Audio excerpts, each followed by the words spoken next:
గోవిందా గోవిందా. శ్రీ వెంకటేశ్వర మహాదేవాయ నమః. పరాపహర్తారం దాతారం సర్వసంపదాం లోకాభిరామం శ్రీరామం భూయో భూయో నమామ్యహం. హనుమానంజనాశూన్యో వాయుపుత్రో మహాబల రామేష్టపర్వసక లింగాక్షో విక్రమశ్చైవ సీతాశోకవినాశక లక్ష్మణ ప్రాణదాతా చ దశగ్రీవస్య దర్భః వరసయుధాని నామాని కపీంద్రశ్రమాత్మనః స్వపకాలే పడేత్యం యాత్రాకాలే విశేషతః సర్వత్ర బుద్ధిర్నాస్తి సర్వత్ర విజయీ భవేత్.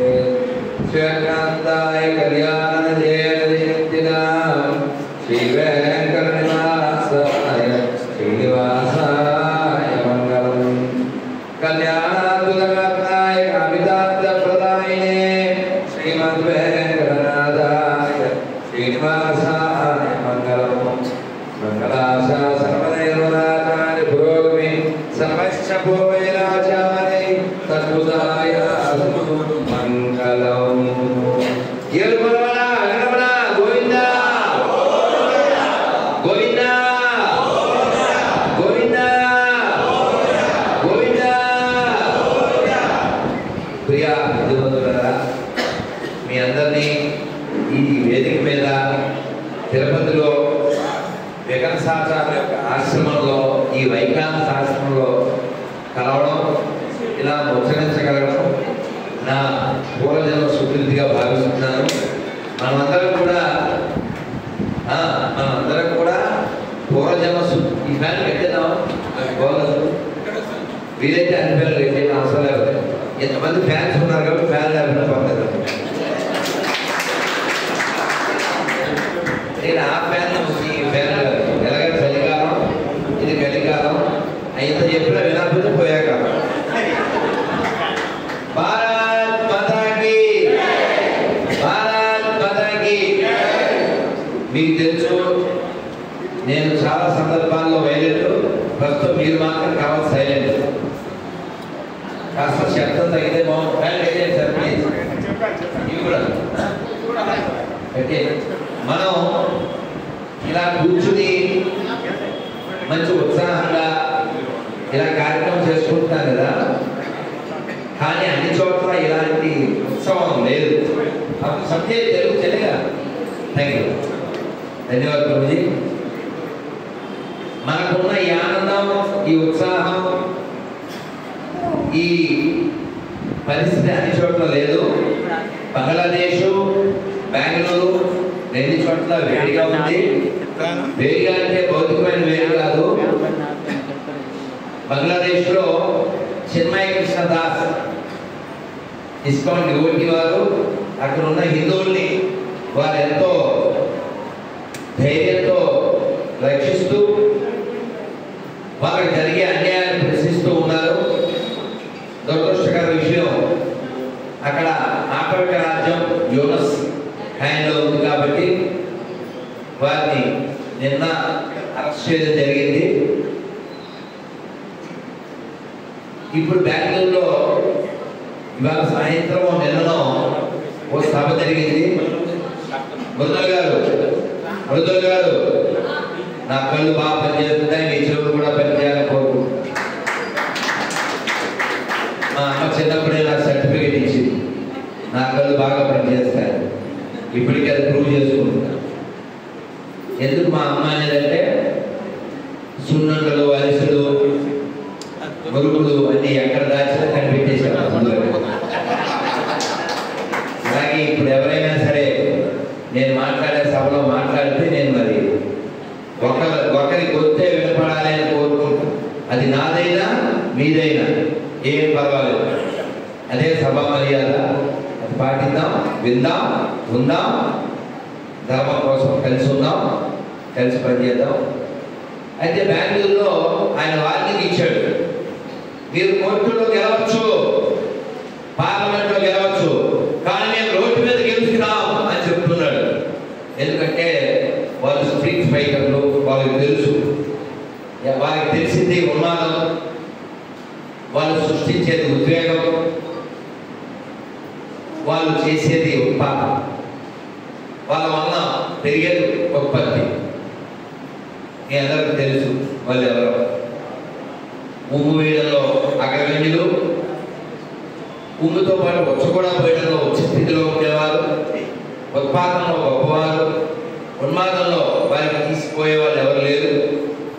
అటువంటి ఉకారంతో ప్రారంభమయ్యే ఎన్నో పదాలకి ఉదాహరణగా ఉండేటువంటి వారు ఎన్నో వికారాల్లో సాకారమైనటువంటి ఆకారం కలిగిన వాళ్ళు. తెలుగు అర్థమైతే మీకు బాగుంటుందని అనుకుంటున్నాను. వాళ్ళు ఎవరు మీకు తెలుసు అని కూడా అనుకుంటున్నాను. మనం ఇలాంటి ఉత్సవాలు ఇంకా జరుపుకోవాలంటే, ఇలా ఉత్సాహంగా ఉండాలంటే, మన ధర్మాన్ని నిలబెట్టుకోవాలంటే మనం ఉండాలి అనే విషయాన్ని మీకు గుర్తు చేస్తుంది. మనం ఉండడం అంటే మనం మనగా ఉండడం, మనం ఘనంగా ఉండడం, మనం గట్టిగా ఉండడం, మనం ధర్మంగా ఉండడం, మనం 6 రకాలుగా బలం కలిగి ఉండడం. బలమే జీవనము, బలహీనతే మరణము. ఎవరిది మాటలో?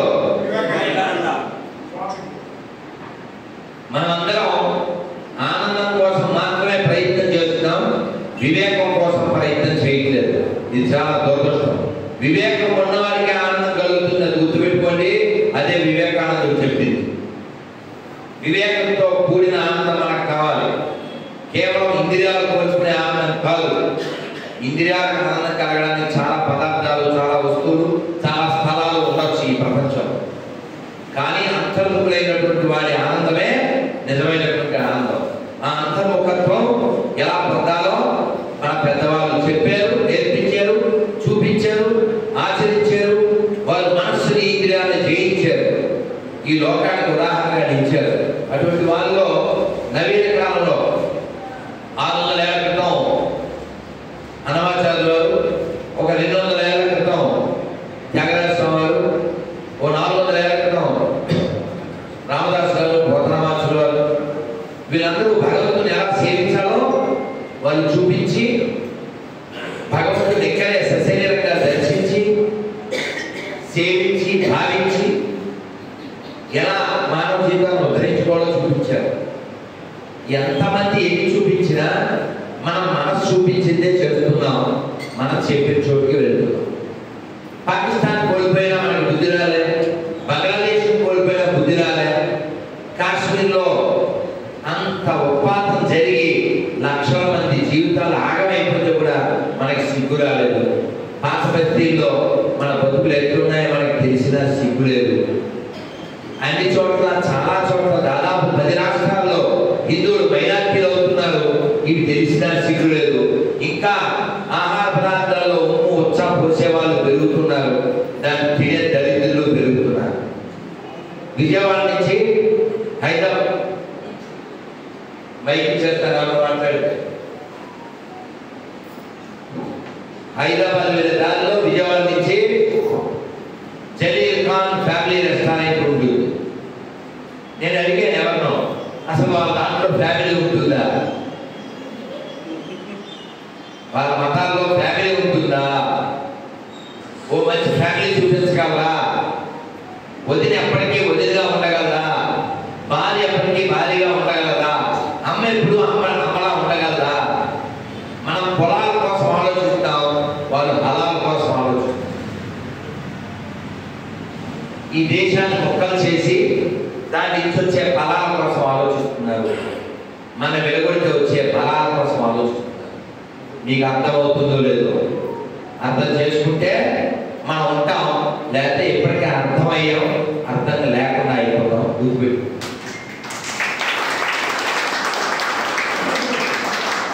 మా వేగ మహేష్ గారికి వేగంగా అర్థమైంది. వెంటనే ఆయన శబ్దం ద్వారా వారి యొక్క భావాన్ని వ్యక్తం చేశారు. ఇన్ని జరిగినా మనం అర్థం చేసుకోకపోతే ఇప్పటికే అర్థమయ్యాం, ఇంకా మనం అర్థం లేకుండా అయిపోతాం. ఎందుకంటే అటువైపు రాక్షసం ఒక సిద్ధంగా ఉంది,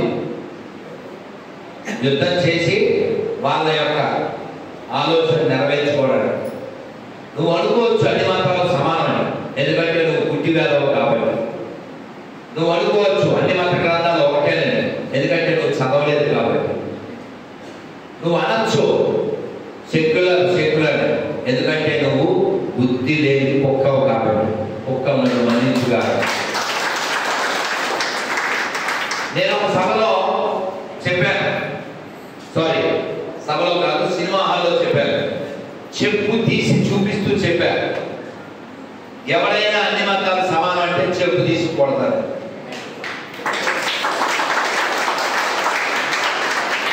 బహుశా చెప్పు మారచ్చు అంటే అప్పుడు పాత చెప్పు, ఇప్పుడు కొత్త చెప్పు, వాళ్ళ అదృష్టం బట్టి. కానీ ఎవడైనా సెక్యులరిజాన్ని నిరూపిస్తే మాత్రం 10 లక్షలు ఇస్తాం. కానీ ఊరికే సెక్యులర్ అన్నాడంటే వాడు 10 మందికి పుట్టాడు. అది కూడా చెప్తాడు. 10 లక్షలు కావాలా, 10 మందికి పుట్టినట్టు ఒప్పుకుంటాడు, నోరు ఊరుకుంటాడు. ఎవరికైతే సెక్యులరిజం ఈ భూమి మీద, ఈ భారతదేశంలో సెక్యులరిజం వాళ్ళ హిందువులకేనా? మాకు అక్కర్లేదు. ఈ one side love we don't want. అందుకని మీ అందరికీ తెలుసు ఓ సామెత, సగమే చెప్తాను, మిగిలిన సగం మీరు అర్థం చేసుకోండి. తమ్ముడే తర్వాత తెలుసు కదా. కాబట్టి ఎవడు భయ్యా మనం తినే దాంట్లో ఉమ్మేసేవాడు, మనం తినే దాంట్లో వచ్చేసేవాడు, ఉమ్ము వచ్చా వేసిన తర్వాత మనం తగ్గిపోతే కుమ్మేసేవాడు, మన ఆడపిల్లలను అమ్మేసేవాడు, వాడు మనకి భయ్యా అవుతాడు. కుయ్య నీ నోట్లో ఉయ్య నీ అయ్యా. మా రెడ్డి చెప్పడం పెళ్లి చేసిన మనం మారాలి, మన వ్యవస్థ మారాలి.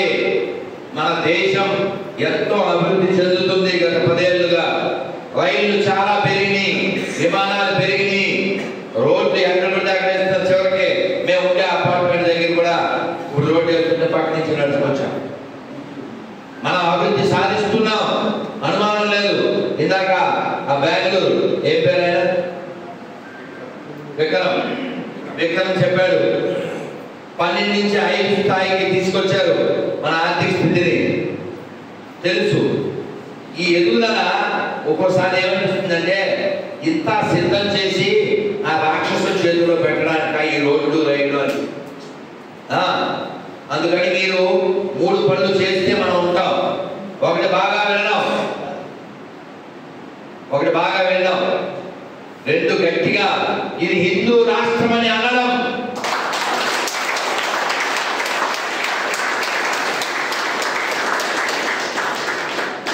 ఒకటి వినడం, 2 అనడం.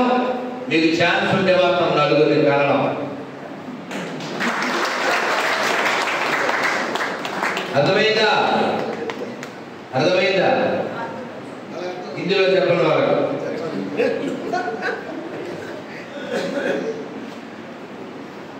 खाने का जरूरत है, सुनने का जरूरत है, और हिंदू लोगों का अधिक संतान की जरूरत है.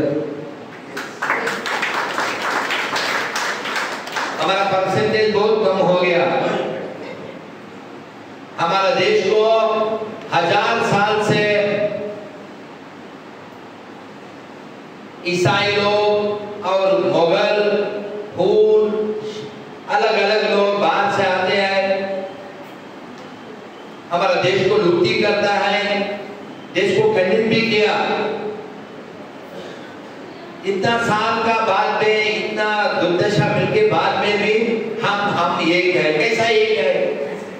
कैसा? 2 दिन का पहले हमारा मेगास्टार चिरंजीवी का पुत्र रामचरण जी कड़पा एक दरगाह को दर्शन को गया. कड़पा वो दरगाह नहीं, ये बालाजी का मंदिर है.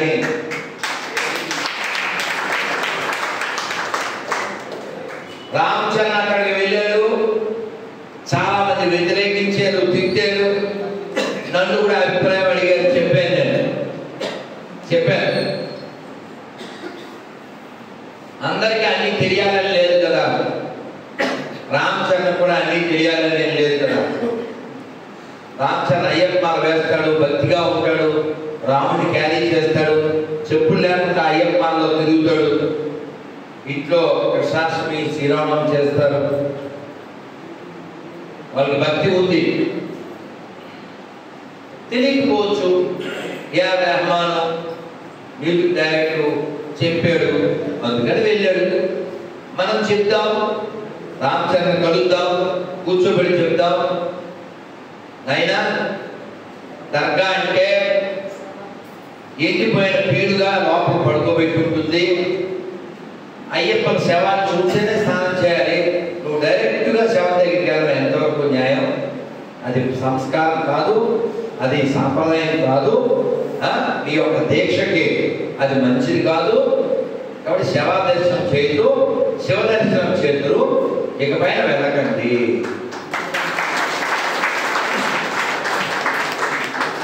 దుర్గాదేవి మనకుండగా దర్గాలేదు దండగా.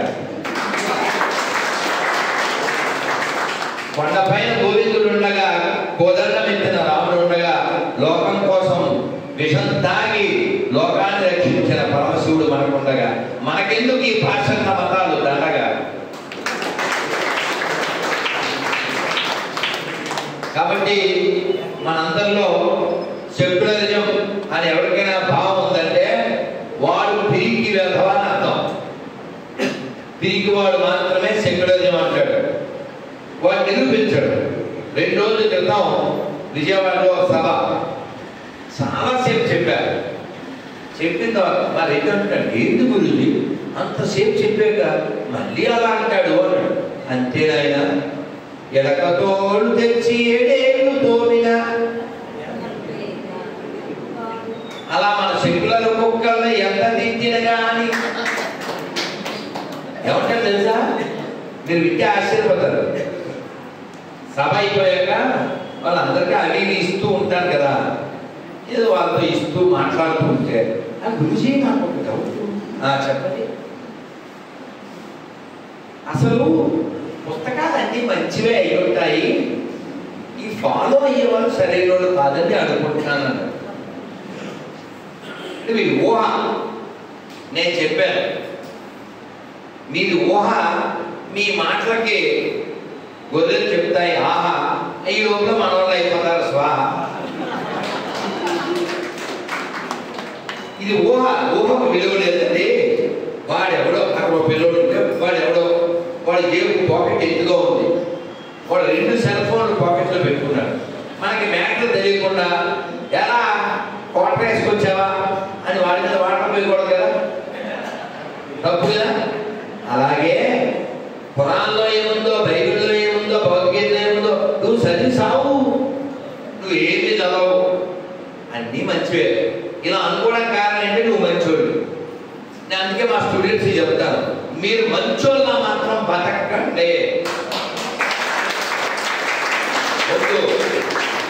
మా కొద్ది తెల్ల దొరతనము అని పాడుకున్నాం కదా, అలా మా కొద్ది అతి మంచి తనము. ఈ మంచి అనుకునే వాళ్ళంతా ముంచుతారు ఎప్పుడో. ఆల్రెడీ మనం మునిగాం. ఎంత జోకండి, 1942లో క్విట్ ఇండియా అన్నారు. 42లో క్విట్ ఇండియా అన్నారు. మంచి అనిపించుకోవడానికి కదా. ఇప్పుడు 24లోకి వచ్చాం, 42 తిరగేస్తే 24. అప్పుడు క్విట్ ఇండియా అన్నారు, ఇప్పుడు స్ప్లిట్ ఇండియా అంటున్నారు. ఆ స్థితి మనకి రాకూడదు. మరోసారి భారత్ ఖండించబడకూడదు అంటే హిందువులుగా ఉండాలి, ఇది హిందుస్థాన్గా ఉండాలి. హిందువుల దగ్గరే కొనాలి, హిందువుల దగ్గరే తినాలి, హిందువుల దగ్గర కనాలి.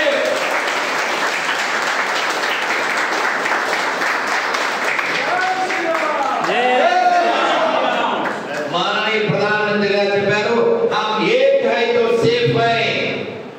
बोलो हम एक है, हम एक है तो ఏక హైతో సేఫ్ హై సహీ బాత్ హై. మరి మనం అక్కడ ఉండాలిగా, ఏకగా ఉండాలి, మనం ఉండాలిగా. మన నరకడానికి వాళ్ళు సిద్ధంగా ఉన్నారు, మన కులాలుగా నరకడానికి కాంగ్రెస్ సిద్ధంగా ఉంది. కాబట్టి హిందువులకు తెలియాలి ఎవరు మనకు మద్దతు ఇవ్వాలి, ఎవరు ఉంటే మనం పండగలు చేసుకోగలము, ఎవరు ఉంటే మనం గుడికి వెళ్ళగలము, ఎవరు ఉంటే మనం బొట్టు పెట్టుకోగలము, ఎవరు ఉంటే మన పిల్లల పెళ్ళిళ్ళు మన సాంప్రదాయ ప్రకారంగా జరుగుతాయి, ఎవరు ఉంటే అసలు మన కుటుంబాలు ఉంటాయి, ఎవరు ఉంటే మన దేశంగా ఉంటుంది, ఎవరు ఉంటే భారత జాతీయ పతాకం ఎగురుతుంది, ఎవరు ఉంటే భారత్ మాతాకి అని ప్రపంచమంతా అనుకునేలా ఉంటుంది. ఎవరు ఉంటే ఈ రోజుకి గయానా వెళ్తే ప్రధానమంత్రి గారు కార్తీక మాసం అలికి ఆకులో భోజనం చేశారు. ఎక్కడ గయానా, ఎక్కడ అరిటాకు, వాళ్ళ ఆ గయానా యొక్క ప్రధానమంత్రి యొక్క తోటలో ఆ చెరువులో ఆ ఆకు తీసి ఆ ఆకులో వారు భోజనం చేశారు.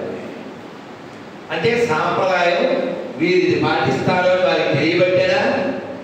అలాగే మీకు గుర్తుందా, ఒక 9 ఏళ్ల క్రితం వారు ప్రధానమంత్రి అయిన ప్రారంభ దశలో ఎప్పుడో అమెరికా వెళ్తే వాళ్ళు చాలా ఆఫర్ చేశారు, కానీ దసరా ఏమీ స్వీకరించను, తేనె నీళ్లు మాత్రమే అని ఏమీ స్వీకరించకుండా ఉన్నారు. మీరు గమనించండి, మనం ఒక్కరోజు రేపు ఏకాదశి చేయమంటే ఇప్పుడే మొదలైపోతుంది మనకి నేర్చు, ఇప్పుడే నేర్చు. దానికోసం 2 రోజులు ప్రిపేర్ చేయాలి. నేను మొన్న 3 రోజుల నుంచి చెప్తున్నాను, ఇవాళ రేపు వేసేయండి, ఎల్లుండి పూసేయండి, ఎవరైనా వద్దంటే వేసేయండి, ఇంకా ఆగలేకపోతే ఏ పండుగ పొలం కోసేయండి.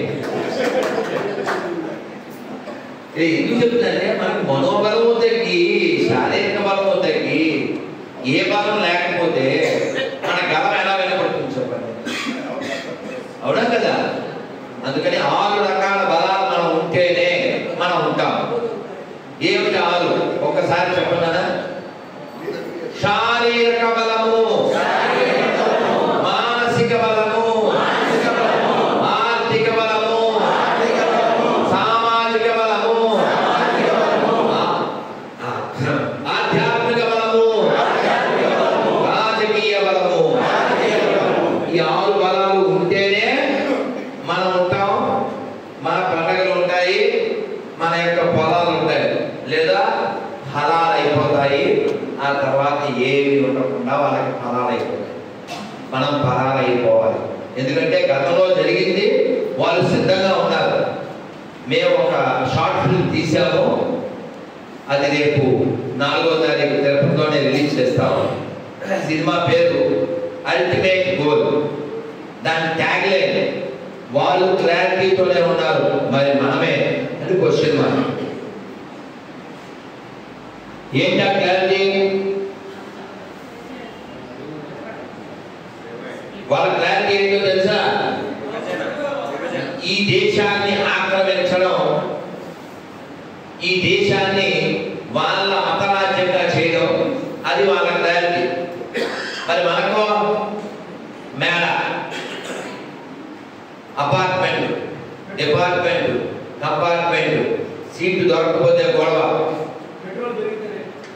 పెట్రోల్ ప్రాబ్లం, ఉల్లిపాయల ప్రాబ్లం, టమాటా ప్రాబ్లం, అవి ప్రాబ్లమ్సా? నువ్వు ఉంటావా ఉండవా, అది ప్రాబ్లం.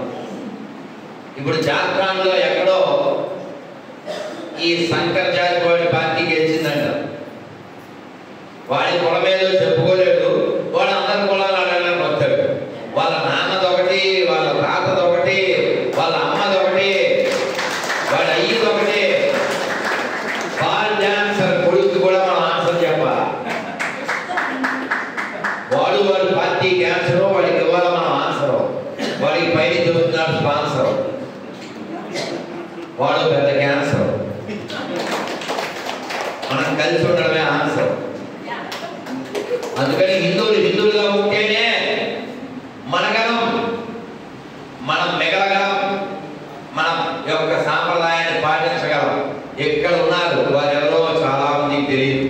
ఇది విఘ్న సాక్షరం, వికటసో మహాగురవే నమః అని విష్ణువే ఈ యొక్క వేద ధర్మాన్ని మన ఆగమాలని మనం ఎలా భగవంతుని అర్చించాలో చూపించడానికి వారు వచ్చారు. ఇప్పుడు తిరుమలలో కానీ చాలా చోట్ల వైఖానసాగమం అంటారు.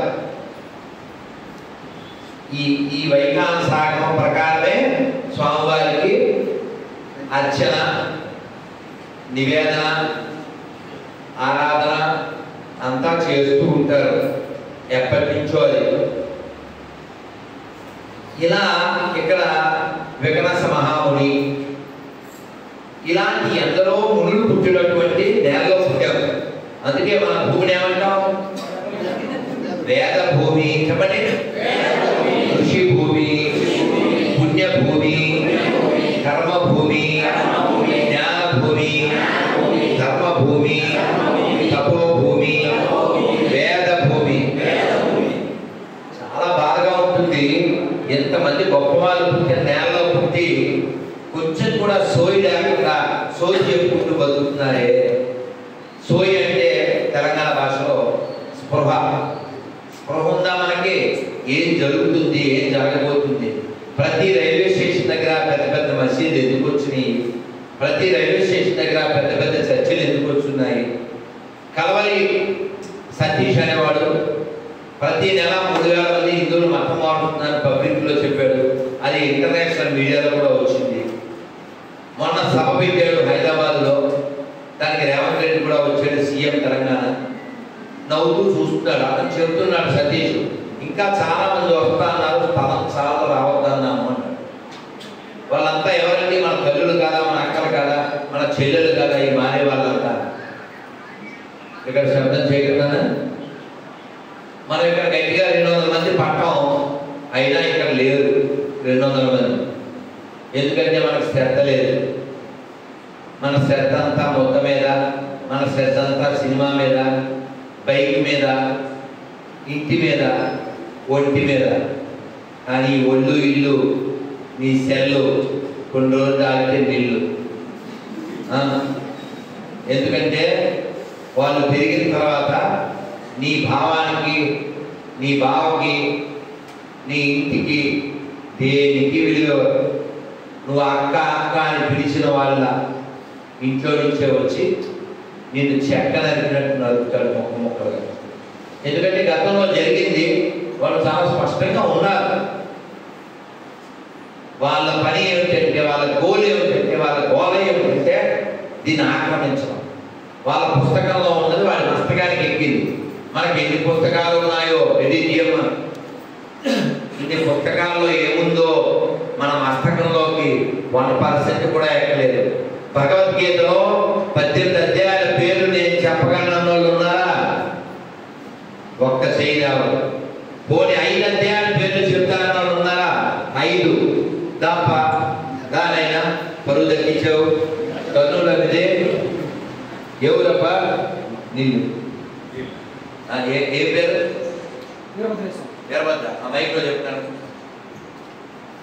అందులో ఉందా? అందరికీ నమస్కారం అండి. గురు బ్రహ్మ గురు విష్ణు గురుదేవో మహేశ్వర గురు సాక్షాత్ పరబ్రహ్మ తస్మై శ్రీ గురవే నమః.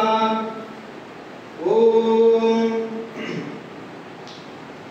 భగవద్గీతలో 18 అధ్యాయాలు ఉండడం జరుగుతుంది.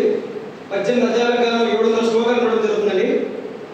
అందులో ఆ అధ్యాయాలకు సంబంధించిన పేర్లు వచ్చేసి కర్మ సన్యాస యోగము, కృష్ణ భక్తి భావనలో కృష్ణుడి యొక్క గీత పేర్లు మాత్రమే చెప్పాలి, ఉపజ్ఞానం చెప్పకూడదు. Only names. కర్మ సన్యాస యోగము, జ్ఞాన యోగము, కృష్ణ భక్తి భావనలో జ్ఞాన యోగము, రెండే చెప్పారు. మోక్ష సన్యాస యోగం, మోక్ష సన్యాస యోగము, అర్జున విషాద యోగం, రాజభూతి యోగం, భక్తి యోగం, సాంఖ్య యోగం, విభూతి యోగం, విశ్వరూప సందర్శన యోగం. నేను చెప్పకూడదు కదా, పర్వాలేదు. నేను మీ అందరికీ జనవరి 15 సంక్రాంతి వరకు టైం ఇస్తున్నాను. ఇంకా 50 రోజులు టైం ఉంది. 18 అధ్యాయాల పేర్లు 50 రోజుల్లో చెప్పగలను చేస్తుంది. 50 రోజుల్లో కూడా చెప్పలేకపోతే మీ బొంద మీకు ఇంకెన్ని రోజులు టైం ఇవ్వాలి? ఏ దేశంలో పుట్టారు? నువ్వు ఎప్పుడు చెప్తావు 18 అధ్యాయాల పేర్లు?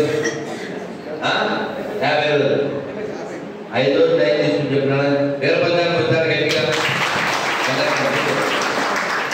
శ్లోకం చెప్తావు చెప్పేసి. నైనం చిందంతి సృష్టాని నైనం దహతి పావకః నచైవం క్లేదంత్యాపో నశోచయతి మారుతః నశోచయతి మారుతః. అర్థం వచ్చా? చెప్పు. ఆత్మ అనేది అగ్నిచే కాల్చబడింది, నీరుచే తడపబడింది. ఏ ఒక ఆయుధమైనా సరే ఆ ఆయుధంతో ఖండించబడినటువంటిది. ఆత్మ అనేది అత్యంత ఉత్తమమైనటువంటిది.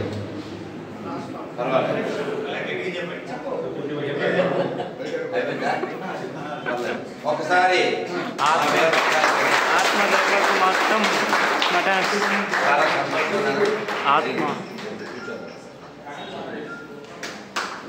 మొత్తం ఆత్మ